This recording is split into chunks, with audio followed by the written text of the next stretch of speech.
bonjour à toutes les deux. Cécile, comment ça va aujourd'hui? Ça va très bien. Et toi? Eh bien oui, ça va, écoute, je suis bien content. Aujourd'hui, on rejoint la session avec Idaline. Idaline, salut, Bonjour, ça va? ça va très bien. Alors on est déjà en train de rire parce que sachez qu'avant chaque interview, on fait une espèce de briefing, Cécile et moi, avec le ou la invité. Donc là, on a expliqué à Idaline qu'il fallait qu'on demande la météo des endroits et donc du coup, on rit depuis 10 minutes sur ça. Donc, parce que le moment où vous allez écouter le podcast, ça sera peut-être en hiver, alors que là, actuellement, on est en, je dirais pas quel mois, mais en tout cas, il fait très chaud. Cécile, t'es où déjà, là, actuellement, géographiquement? Ça ne changera pas, hein, je pense, pendant encore quelques mois. Je suis en Allemagne et il fait 33 degrés ressentis. Donc, on est sur une belle chaleur continentale, alors que Idaline, tu es où? Moi, je suis à Paris et il doit faire 25-28 degrés, mais de la pluie. Ah, il pleut là? Ouais, 10 jours de pluie avant la grosse canicule, alors on en profite. Ah, ok. Donc, moi, pour ma part, je suis à Aix-en-Provence cette fois-ci. Il fait chaud. Il fait chaud et il fait chaud. Voilà. Et tu n'as pas la température, c'est ça? Je n'ai pas la température, mais on est sur les 30 degrés, un temps très orageux, tellement il fait chaud. Donc voilà, on ne sait pas quand est-ce que ça va tomber, mais ça va tomber. Il y a des chances que ça tombe ce soir. Donc si le podcast ne se finit pas, c'est que la foudre a tapé mon ordinateur. Heu, donc on va commencer directement après ce petit point météo, avec Idaline. Est-ce que tu peux, te présenter à nous, tout simplement? Sur ce que je fais actuellement. Par ton parcours, déjà. Qu'est-ce que tu as fait avant aujourd'hui? Ok. Alors, avant aujourd'hui, alors déjà, j'étais un enfant, mais on s'en moque un peu. J'aimais bien la forêt, les animaux, tout ça. Je voulais faire veto, et puis finalement, j'ai changé d'avis. Je me suis dit que protéger la nature, c'était protéger les animaux et les plantes et tout ça. Alors, je me suis dit, je vais aller là-dedans. Et c'est pour ça que j'ai commencé mes études, d'abord par la fac de bio, parce que tous mes amis allaient en fac de bio. Alors, je me suis dit, je vais faire pareil. Et après, je me suis dit, les BTS, ça existe. Et il y avait un BTS qui s'appelait Gestion et protection de la nature. Je me suis dit, mais c'est génial, ça, pour ce que je veux faire. Donc, je suis allée en BTS en pensant m'arrêter juste après parce que les études, je pensais que c'était pas fait pour moi. Et puis finalement, j'ai continué la fac et je suis arrivée jusqu'au doctorat. Alors, comme quoi, des fois, on se trompe sur ce qu'on veut faire. Et voilà, je m'arrête là pour le moment. Oh ben là, on va pouvoir continuer. Et du coup, tu as fait... parce qu'on se connaît. On a été coloc. On s'est rencontrés en master. Et donc, peut-être un peu nous dire pourquoi, en fait, tu as continué en master. C'était parce que moi, de mes souvenirs, tu avais des facilités quand même par rapport à moi. Donc, je me demande, en fait, si c'est pas ça aussi qui t'a aidé. Tu vois, où tu t'es dit, finalement, j'y arrive, je continue, en fait. Ouais, il y avait peut-être un peu de ça. C'est vrai que, vu que j'aimais beaucoup ce que je faisais, je sais pas si j'avais des facilités, mais en tout cas, j'aimais ce que je faisais et puis j'avais un objectif assez clair dans ma tête, donc j'avais une bonne motivation. Enfin, c'était un objectif clair. Pas forcément, qui était changeant à chaque fois, à chaque année, mais à chaque fois, je voulais finir mon année pour faire ci, finir mon année pour faire ça. Donc finalement, j'avais toujours une petite motivation et puis, voilà, ouais, ça roulait, en fait. Et puis, c'est vrai qu'après le BTS, on me dit: «Ouais, juste avec un BTS, c'est difficile de trouver un boulot». Donc je me suis dit: «Bon, je fais un an de fac». Après, on me dit: «Ouais, après juste un an de licence, c'est peut-être pas évident, faut faire un master».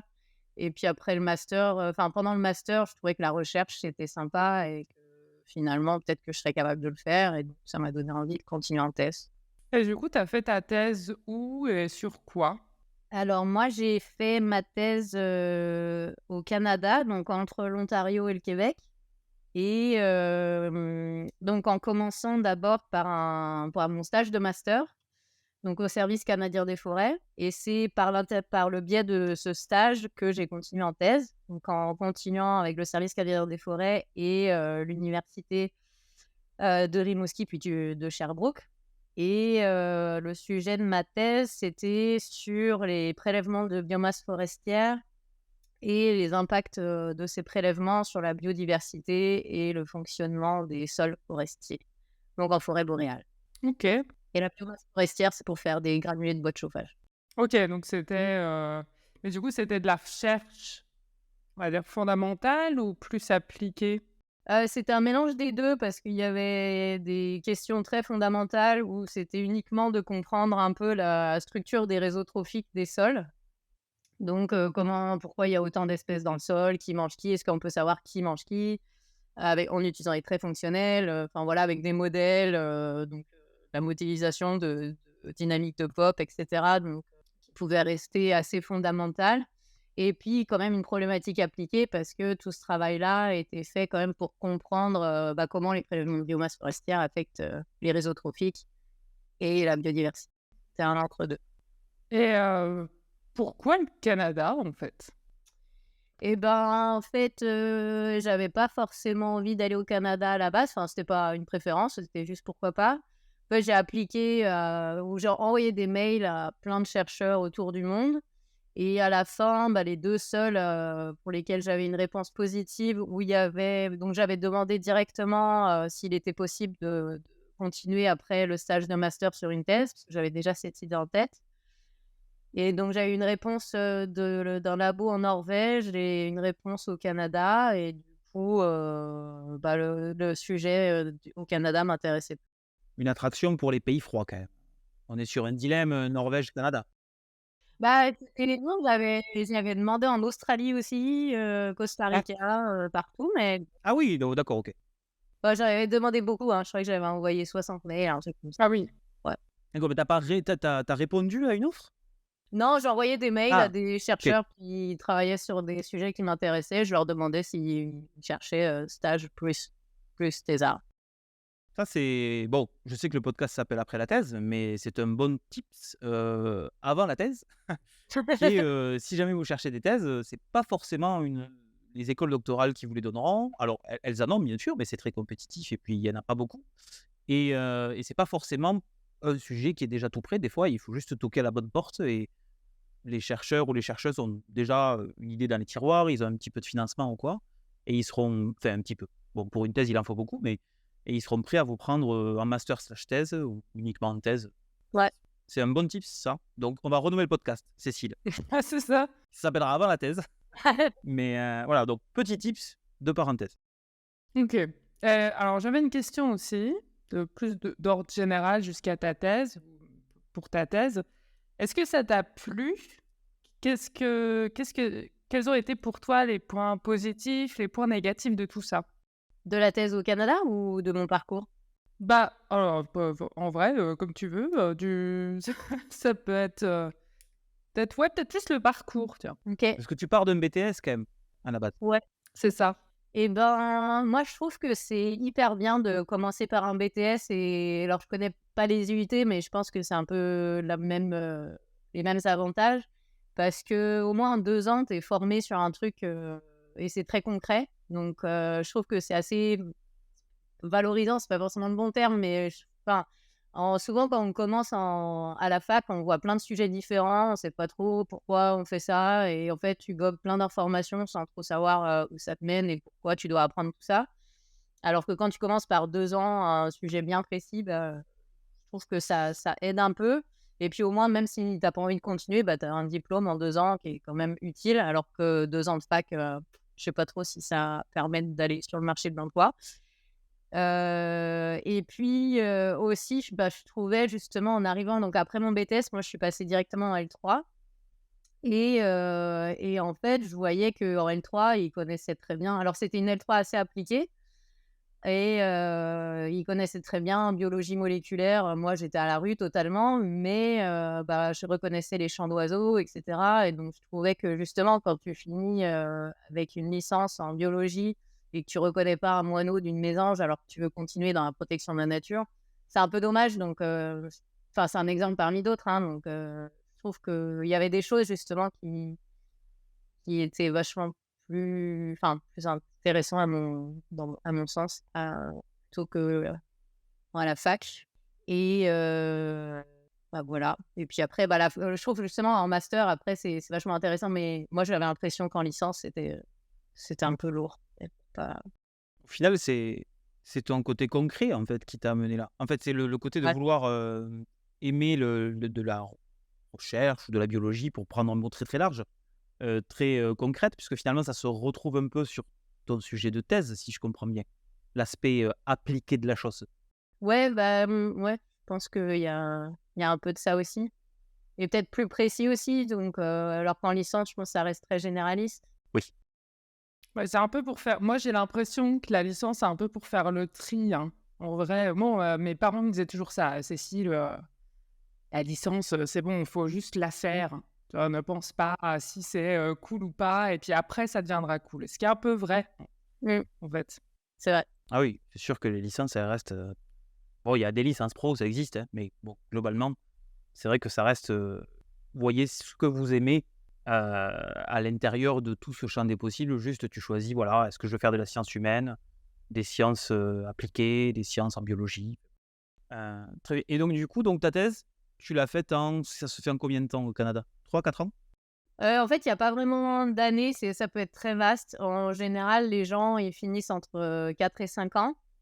Moi, j'ai commencé en septembre 2012 et j'ai vraiment fini en mai 2018. Mais j'ai eu un accident au milieu, alors ça m'a fait un petit trou dans ma thèse, de 6 mois plus séquelles d'accident. C'est pour ça que ça a un peu duré et puis je me suis quand même un peu amusée dans ma thèse et du coup, bon, je pense que j'étais moins rapide que d'autres. Il y a plein de choses à faire cool au Canada, alors du coup, il fallait quand même en profiter un peu. C'est vrai. Alors moi, j'ai question naïve quant au alors, sauf si le sujet est touchy, c'est un accident, physique ou un accident de thèse? Genre, on a réorienté la thèse au Non, alors en fait, moi je fais beaucoup de snowboard, je viens de Chamonix et j'étais très frustrée, quand j'étais au Québec de pas faire de snowboard. Donc quand j'étais rentrée pour les vacances, j'y suis allée un peu comme une déglingo et j'ai sauté une falaise de 7 mètres. ah! Voilà, Ah oui, donc un accident physique, clairement, quoi. voilà. Donc après, j'étais en rééducation pendant 6 mois et après, en fait, j'avais du métal dans le dos. Donc dès que j'avais une position assise, assez longue, enfin même au bout d'une demi-heure, j'avais mal. Donc pendant un an après mon retour au Canada, après les 6 mois de rééduc, c'était un peu difficile pour moi de travailler parce que je travaillais couchée et quand c'est pas forcément toujours, l'idéal et bon, quand on travaille, avec mal au dos, enfin, parce que des fois, j'essayais quand même d'être assise. Donc c'est pour ça que ça a un peu perturbé l'avancement de ma thèse aussi. Mais après, je me suis fait retirer le métal et ça allait beaucoup. Ouais, bah, j'imagine. Et ça a été bien pris en charge, ça? Alors c'était très Dans compliqué. dans est-ce que les parce que c'est intéressant ça, par les directeurs, par les institutions? Oui, bah, alors mes directeurs étaient hyper sympas. C'était: «Bah, Idaline, remets-toi et puis tu reprendras ta thèse quand tu veux». Après, bah, c'est vrai que c'était compliqué parce que mon accident est arrivé en France, sauf que j'étais assurée, ben, j'avais la sécurité sociale du Québec. Donc il fallait leur expliquer que je préférais rester en rééducation en France et qu'eux, ils payent quand même. Donc il a fallu faire plein de dossiers pour qu'ils prennent en charge parce que, bah, une journée à l'hôpital coûte 1 400 €. Donc ça revient vite à cher, donc voilà.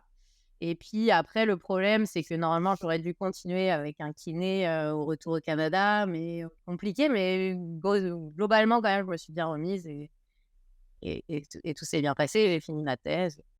Mais c'est vrai que c'est important en fait, que ce soit même pendant le doctorat ou après, pendant le postdoc, parce qu'il y en a beaucoup qui partent à l'étranger finalement et je parlais avec une collègue même juste hier à propos de ça, du fait que, bah, dans certains pays, s'il t'arrive un truc, bah, en fait, c'est pas la même sécurité qu'en France, quoi et donc ça peut, faut prendre ça aussi en compte quand on part à l'étranger. Des fois, on est mieux payé à l'étranger, mais Ouais. il y a des petits côtés négatifs comme ça qu'il faut prendre en compte avant de partir et hormis cet accident, est-ce que ta thèse, ça t'a plu?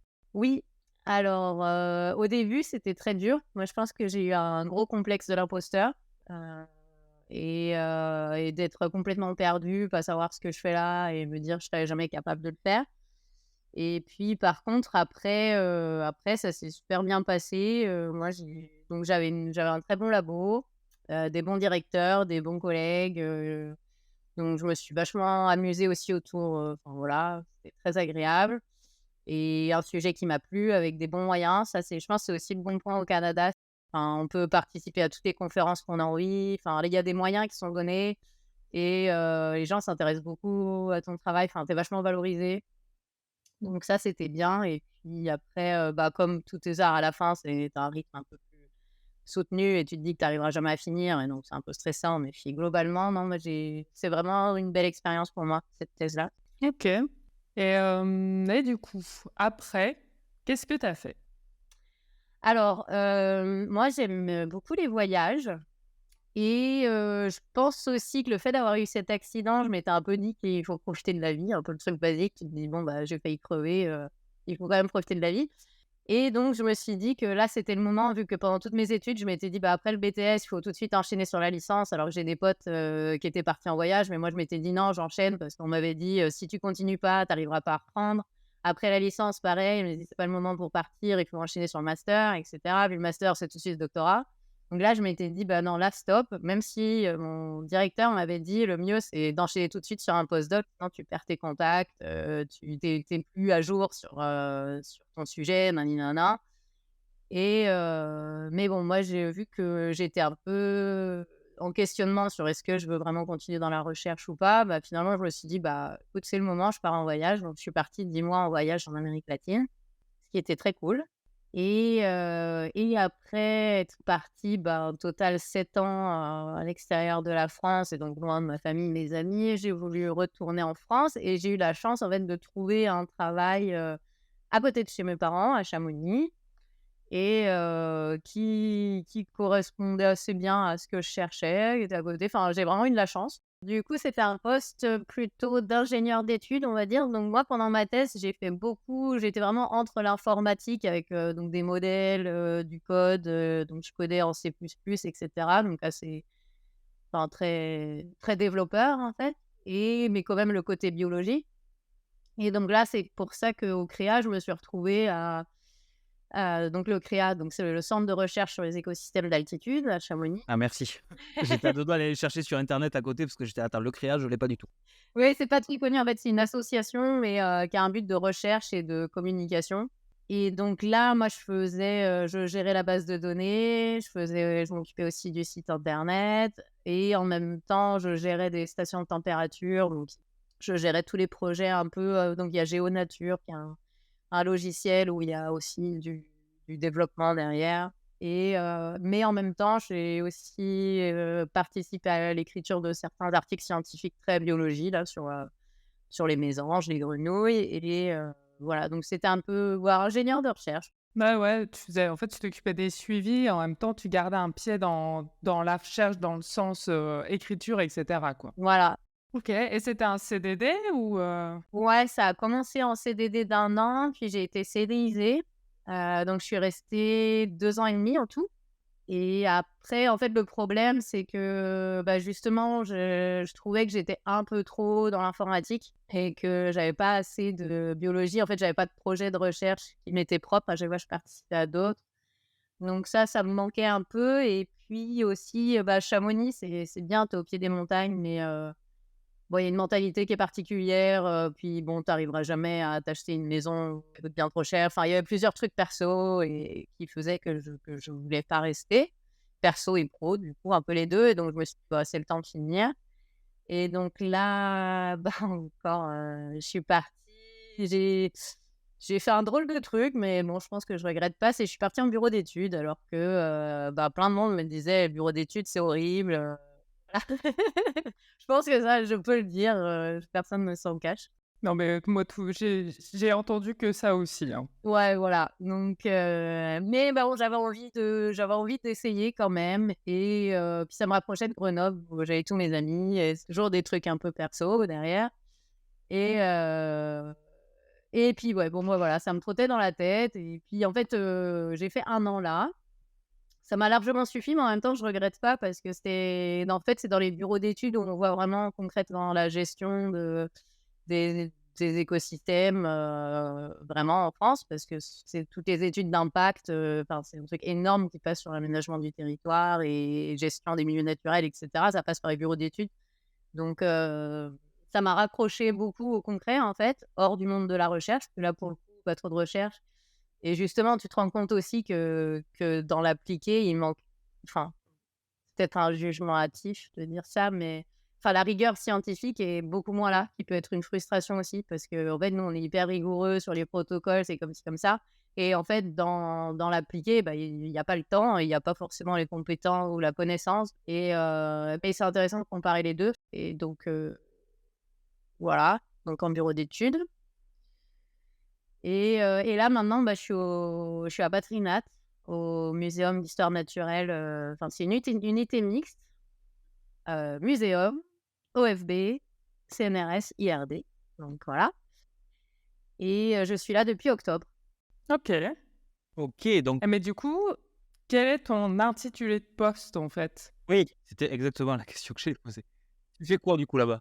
C'est chargé de mission restauration des écosystèmes continentaux et en gros, là, il y a un nouveau règlement sur la restauration des écosystèmes qui est en cours de négociation et vote à l'Union européenne. Donc ce règlement a été proposé en juin dernier et normalement, il devrait là, c'est en train d'être voté, le Conseil, le Parlement européen et cetera et il pourrait être, mis en application à partir de janvier prochain et donc moi, je travaille à Patrinat pour, on va dire, en résumé, je conseil scientifique pour le ministère de l'écologie à propos de ce règlement. Donc en gros, on donne un avis sur le contenu du règlement et dire, quels sont les moyens en France pour répondre à ce règlement. Donc pour le moment, c'était ça, c'était un peu aider le ministère à comprendre ce qu'il y a dans le règlement et comment la France peut y répondre.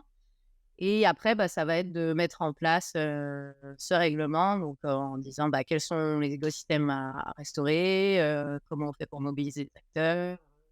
Donc ça, on verra. Ça reste encore un peu flou pour nous, ce règlement n'est pas encore voté, on n'a pas encore sa version finale, mais en gros, c'est ça. Du coup, le passage dans le bureau d'études est finalement une bonne chose parce que du coup, tu vois Ouais. la réalité de comme tu disais juste avant, en fait.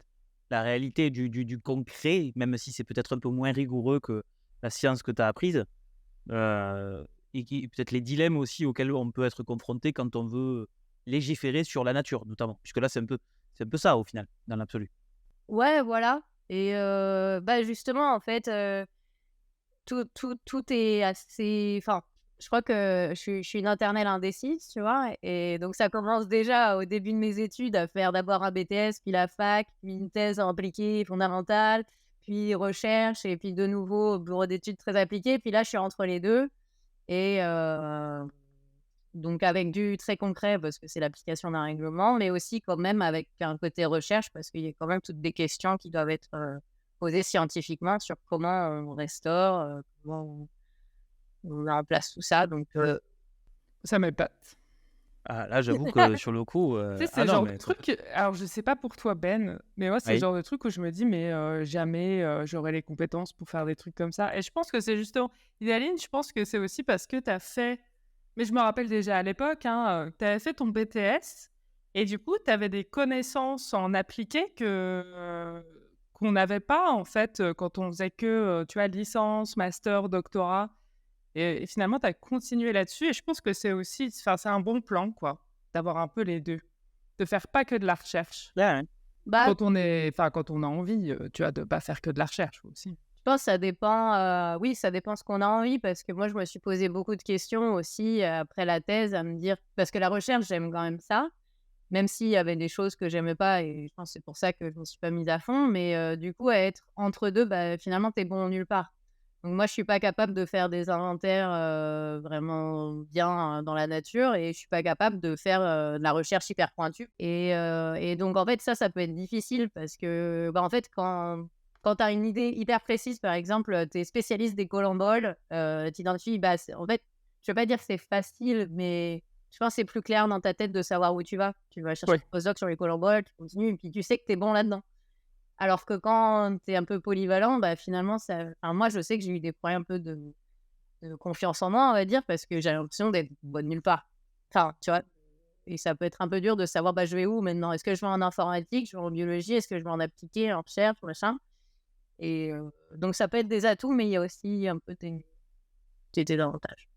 Mais alors du coup, je me demandais comment ça se passe, les entretiens, dans ces cas-là? Parce que en fait, ils vont chercher un profil polyvalent ou alors tu vas devoir expliquer que tu as un profil polyvalent et les convaincre avec ça? Un peu les 2. En fait, souvent, dans les fiches de poste, on te demande d'être, bon dans plein de trucs et on te dit, «Non, mais même si tu coches pas toutes les cases, même si tu en coches 3 sur 10, faut pas hésiter à y aller» et du coup, bon, bah, déjà, les gens, ils cherchent toujours des gens qui sont capables de faire tout, enfin, ça n'existe pas et du coup, bah, moi, je mets le paquet là-dessus. Oui, au final, c'est un avantage plutôt que en fait, c'était un inconvénient pour toi pour toi en tant que personne parce que tu savais pas, en fait, trop où te situer là-dedans, tu savais pas trop ce que tu voulais faire, mais c'était un avantage pour trouver du travail, en fait. Bah, ouais, mais pas partout. Par exemple, pour un postdoc, où c'est hyper précis et bah, j'étais pas assez, spécialisée pour ça. Donc justement, je pense que pour moi, pour les boulots dans lesquels j'étais, c'était un avantage. Mais tu vois, j'ai postulé à des postdocs, j'ai eu des entretiens, mais je suis jamais allée au bout de ça et donc sûrement à cause de plein de choses, mais aussi sûrement parce que j'étais pas spécialiste dans un truc. Ouais, ouais, tu avais pas fait que ça et tu t'étais pas Voilà. spécialisée. Donc il y avait toujours des gens qui étaient meilleurs que moi sur le sujet, en fait. Ouais. C'est ça. Parce que cela dit, c'est intéressant parce que, alors, déjà dans la partie briefing que vous entendez pas, qui est en off, Cécile et puis même Idaline l'a dit tout à l'heure, il y a le côté un peu zigzag que tu dis de ton parcours là, hein, internelle indécise avec un coup chez BTS. Et ça, je trouve que c'est pas mal parce que en soi, c'est un truc que je dis des fois quand j'ai pu donner des cours ou à des gens qui sont en thèse actuellement avec qui je suis dans les bureaux. Il n'y a pas vraiment de. Enfin, ça, si je peux transmettre cette info via le parcours d'Idaline, il n'y a pas vraiment de bon ou de mauvais parcours, quoi. Si vous C'est nous ça. écoutez, sachez-le, pour faire une thèse ou pour même après. Après, il y a peut-être des parcours qui, selon ce que vous allez rencontrer dans votre carrière académique, donc jusqu'à la thèse et après, peut-être seront plus faciles que d'autres par rapport à des gens qui sont en compétition par rapport à vous. Mais c'est vrai qu'il n'y a pas vraiment de bon parcours. C'est-à-dire qu'on peut faire un truc. Moi, je suis très, très académique, hein. J'ai fait de la licence 1 jusqu'à la thèse, sans sourciller. Enfin, sans sourciller, c'est pas en mode je suis une machine de guerre, en mode j'ai pas changé de trucs, tout ça. Alors que Idaline nous dit qu'elle a fait BTS, qu'elle a fait d'autres types de parcours finalement. Tu travailles dans une UMR, dans un laboratoire de recherche, alors que tu as fait d'autres types de métiers avant, comme par exemple le bureau d'études.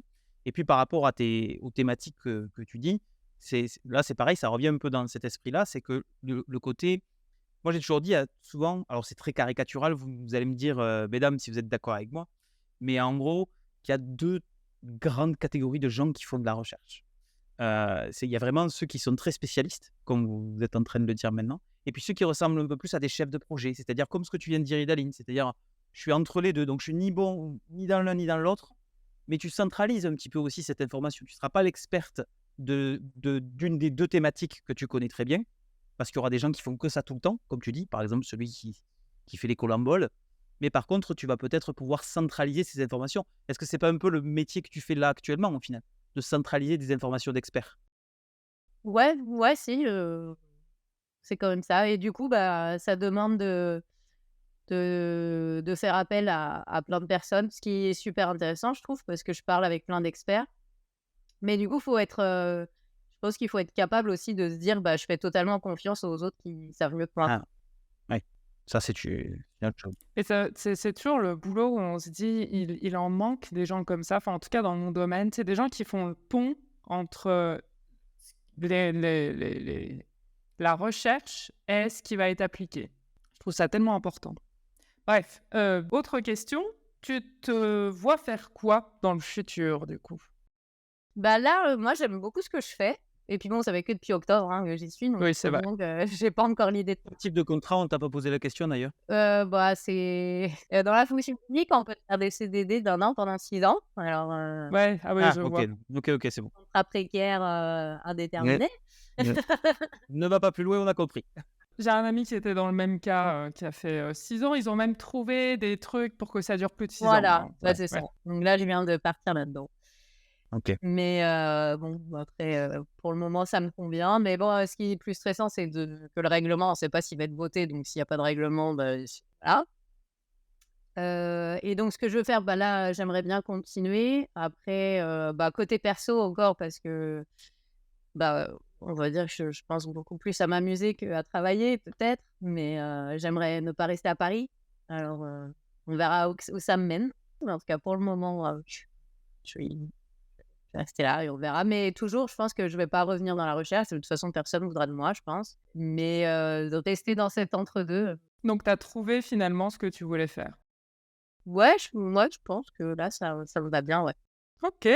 Et donc là, actuellement, tu es un peu, si je comprends bien par rapport à la situation de ton travail, tu es un peu, je sais pas comment dire l'expression, accroché aux lèvres un peu de Bruxelles, quoi. Il faut savoir si c'est voté ou pas, parce que selon ça, ça va déjà plus ou moins driver. Ouais. Si tu pars sur 6 fois un an, ou si déjà dès la fin de l'année prochaine, il va falloir réfléchir à autre chose. Ouais, bon, après, mon chef m'a quand même dit que même s'il y a pas de règlement, ils trouveront des trucs à me faire faire, en gros. Ok. Mais ça reste quand même, la situation reste floue parce que les choses qu'ils ont à me faire faire, peut-être ça me plaira pas, je sais pas. Oui. Je pense que ça va bien se passer, je m'inquiète pas trop, mais Ouais, mais moi, je trouve ça déjà bien parce que tu disais, voilà, il y a eu beaucoup une grosse période d'incertitude après le doctorat. Je trouve ça déjà cool d'avoir. Aujourd'hui, tu arrives à te dire, bah voilà, maintenant je sais ce que je veux faire et du coup, je vais aller vers là, quoi. ouais. Ouais et je pense, en fait, ce qui est pas mal, c'est aussi de parler beaucoup avec les autres et que de voir, enfin, parce que moi, ce qui me rassurait, moi, c'était de me dire, bah, quasi toutes mes potes de thèse ont continué en postdoc, moi, j'ai pas fait. Est-ce que c'est parce que, je suis pas aussi bonne qu'eux? Et en fait, j'ai parlé à d'autres personnes qui n'ont aussi pas fait de postdoc et ils disaient: «Mais moi, je préfère faire ce que je fais là que d'être en postdoc». Je me suis dit: «Ah oui, bah d'accord, en fait, on a le droit aussi de faire autre chose». C'est ça, en fait, on a le droit. Et là, en fait, à Patrinat, il y en a plein d'autres qui sont des doctorants, des docteurs aussi et qui ont aussi fait le choix, de faire ce qu'il faut et qui sont très contents. Ok, ben du coup, ça fait une bonne transition pour aller vers le mot de la fin, peut-être. On ne pouvait pas rêver mieux que de parler avec les autres. Est-ce que c'est pas le but du podcast? C'est ça? C'est pour ceux qui n'ont pas osé parler encore ou qui savent pas, qui n'ont pas trouvé une oreille, vous pouvez écouter. Mais dans tous les cas, même si vous écoutez, parlez quand même avec vos collègues qui auront plein de conseils à vous donner.